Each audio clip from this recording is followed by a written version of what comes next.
Getting a jointer or planer setup doesn't have to be intimidating, though it doesn't help that the setup manuals are mostly useless. With a few basic principles in mind, you can take your first cuts from being super stressful to a walk in the park. Let's walk through the 5 setup steps together, and by the end, you should be all set for those butter smooth cuts. Hamish, this is a jointer setup video. Why are we talking about cleaning? Well, for 2 reasons, other Hamish. If your tables are a mess, you're going to be introducing more friction into your passes, which will lead to bad technique and probably a bad outcome. Also, setup tolerances that we want to shoot for will be harder to achieve. So it's good practice to keep your tables in good shape so you get a nice glide. If you've seen my previous video on table saw setup, then you will already be familiar with my preferred cast iron cleaning method. You will need some degreaser spray, a couple of grip pads, an orbital sander, and some paper towel. Now, if you've previously waxed the tables, then I also suggest an initial step of wiping down with some wax remover. With that done, we cut our grip pads to fit the orbital sander, and having sprayed the top liberally with degreaser, we take a few passes with the sander at a slow speed. You'll see the black grit coming out of the table and rust spots quickly disappear. Then use the paper towel and more degreaser to wipe down. If you have a combo machine or a separate thicknesser with cast iron tables, then go ahead and clean this in the same way. With cleaning done, it's on to lubrication. Firstly, I apply machine wax with some paper towel and then buff off after a minute with a clean rag. Second product I like to use is this Felder Super Glide Spray. It doesn't contain water or silicone oils and makes the table glide, well, super. Now we can get on to talking about setup proper. Here it's important to point out that although the principles of alignment are common to all jointers, the adjustments on your machine may be different to what I'm going to show you on mine. One initial consideration is what kind of cutter block you have. Traditional cutter blocks will have long knives that will need setting, though an increasing number of machines now come with spiral or helical cutters where knife setting is not required. With that in mind, the first thing you want to do is determine which of your 2 tables are height adjustable. With this combo machine, the infeed is adjustable, but the outfeed is fixed. With both fixed and adjustable outfeed jointers, we want to treat the leading edge of the outfeed table as the datum reference from which all following adjustments refer back to. To get working here, we first unplug the power and remove the blade guard and the fence. We then take a straight edge and position it on edge on the outfeed table level with the back of the cutter block.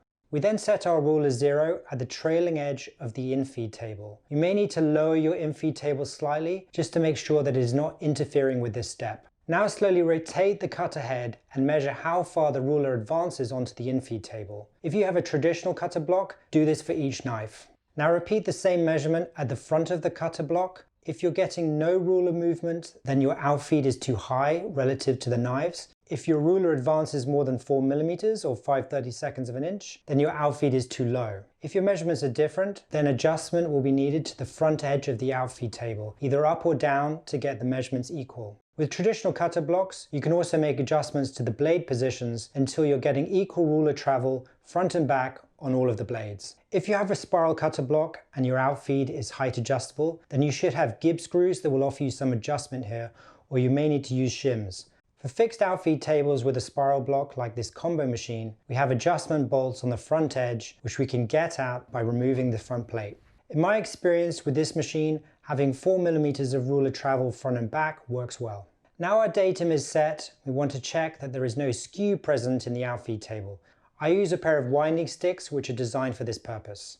Set one of your edges along the datum and the other at the end of the outfeed table. Then get down low and sight along the table. You're looking to see whether one of the datum sticks has got more color on one side or the other. If you're seeing datum stick color on the right, then the end front corner is too low. Likewise, if you're seeing more color on the left, then the same corner is too high. Generally speaking, we only want to consider adjustments to the front of the table and leave the back line as a secondary datum. Adjustment will typically involve shimming for adjustable tables. Again, for fixed tables, you're looking at micro adjustment using the front bolts. Just be super careful with adjustments here so we don't throw off our initial datum setup. With our outfeed table now set up, we want to make all future adjustments to our infeed table only. First, we bring its level up to be equal to the outfeed table. On this machine, this means setting the table to the 0 position. We can test initial level by placing a metal ruler with a sharp edge onto the infeed table and running it towards the outfeed. If it catches, then the infeed table is too low, and if there's daylight under the ruler on the outfeed table side, then the infeed table is too high. For the back corner next to the cutter block, my suggestion is to make adjustment if needed by resetting the 0 height position of the infeed table itself. On this machine, I use these adjustment screws within the height change mechanism. Next step is the front of the infeed table next to the cutter block, where we use the same ruler technique. If it is catching, or if there is daylight on the outfeed table side, then adjustment is again either gib screws plus shims if need be, or on a machine like this one, we again use front adjustment bolts. Our last step on table alignment is to take a long straight edge to check whether the two tables are on the same plane. Start at the back of the table and place the long straight edge so that it straddles both tables, and test with a set of feeler gauges where you're getting daylight. Hopefully the outfeed table steps we did earlier worked well, and from there we only need to consider the right hand corner of the infeed table. If you're seeing daylight in this right hand corner, then it's low. If you're seeing daylight towards the cutter block, then the back right corner is too high. Adjustment here will also vary. With this machine, there are a pair of grub screws in either side of the pivot, which can be used to raise and lower. As before, only make very small adjustments and then recheck everything with it locked down. We can now finally use our straight edge along the front of the infeed table and follow the same adjustment process. Keep in mind here that an adjustment in one place can throw off an adjustment elsewhere, so take your time, only make very small adjustments, and do all of your checks in a sequence after each one. This may take a few hours or just a few minutes, depending on how lucky you are. Setting the fence is pretty simple by comparison. We just want to make sure that it is square to the table. With the fence attached to the table, we want to locate the adjustment mechanism. In my case, it's just a single bolt, where we use a long engineer's square and position it on the outfeed datum and look for any daylight top and bottom. If there is daylight at the top, then the bottom of the fence needs to be tilted back. Likewise, if there is daylight at the bottom, then the bottom of the fence needs to tilt out towards you. This should only take a minute or so to do, and you want to get into a habit of checking this regularly. The last step is only relevant if you also have a thickness planer or a combo machine. The good news here is that there is no setup typically required to the bed, as everything here is fixed. However, one thing that will need setting is your cut height marker. Ideally, your machine will have either a digital or an analog counter. If not, then this is an upgrade to consider versus a ruler style setup.